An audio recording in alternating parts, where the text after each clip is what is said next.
नमस्कार। कभी ये सोचा है कि ये कैसे तय होता है कि कोई किसी देश का नागरिक है या नहीं?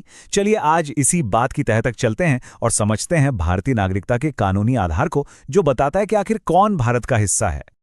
तो चलिए शुरू करते हैं एक बहुत ही बुनियादी सवाल से।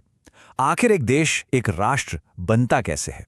क्या चीजें हैं जो उसे परिभाषित करती हैं? देखिए, इसका जवाब ना बहुत सीधा सा है। किसी भी देश के लिए दो चीजें सबसे जरूरी होती हैं। एक, उसकी जमीन, मतलब उसका क्षेत्र, और दूसरे, उस जमीन पर रहने वाले लोग। पहले सरहदें बनती हैं, एक ज्योग्राफिकल बाउंड्री तय होती है, और फिर यह तय होता है कि अच्छा, इस बाउंड्री के अंदर कौन अपना है, कौन उस देश का हिस्सा है। तो जैसे ही किसी देश की सीमाएं तय हो गईं, मतलब उसका नक्शा बन गया, तो फिर अगला और शायद सबसे जरूरी सवाल सामने आता है कि अब कानूनी तौर पर यह कैसे तय होगा कि इस देश का कौन है और कौन नहीं। और ये समझना जरूरी है कि ये कोई फिलॉसफी की बात नहीं है, ये एक पक्का कानूनी सवाल है।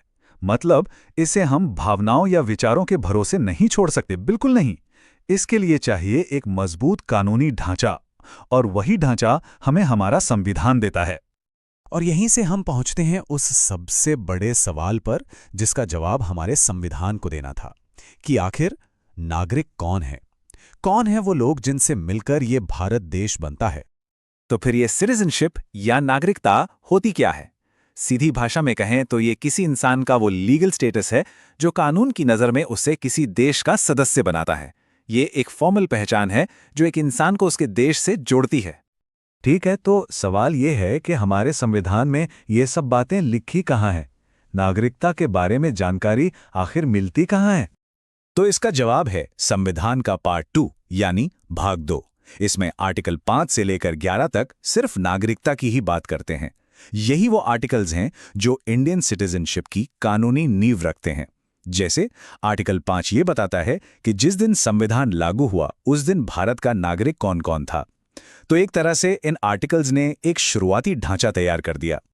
अब देखिए, नागरिकता के कानून में ना हमेशा दो पहलू होते हैं।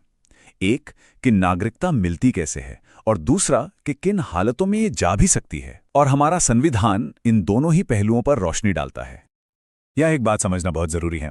संविधान ने तो बस एक बुनियाद रखी, एक ग्राउंड वर्क तैयार किया, और फिर भविष्य में नागरिकता से जुड़े सारे डिटेल कानून बनाने की पावर पार्लियामेंट यानी संसद को दे दी।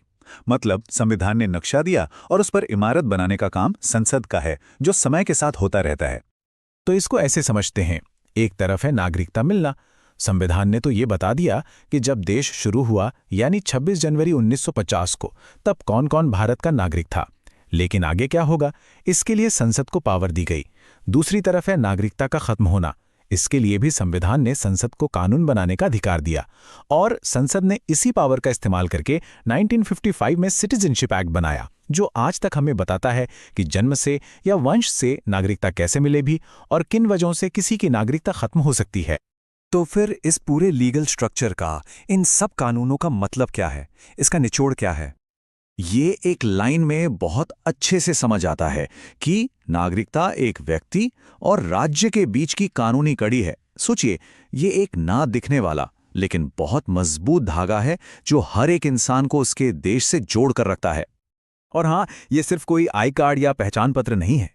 यही कानूनी धागा तय करता है कि हमारे अधिकार क्या हैं, हमारे कर्तव्य क्या हैं, और इसी से अपनेपन का एहसास भी जुड़ा है। इसी से यह तय होता है कि एक नागरिक होने के नाते देश के लिए हमारी क्या जिम्मेदारियां हैं और बदले में देश से हमें क्या अधिकार मिलते हैं। तो आखिर में ये सवाल हमें सोचने पर मजबूर करता है कि ये जो पूरी कानूनी परिभाषा है कि कौन इस देश का है और कौन नहीं, ये इतनी जरूरी क्यों है? इसके मायने इतने गहरे क्यों हैं?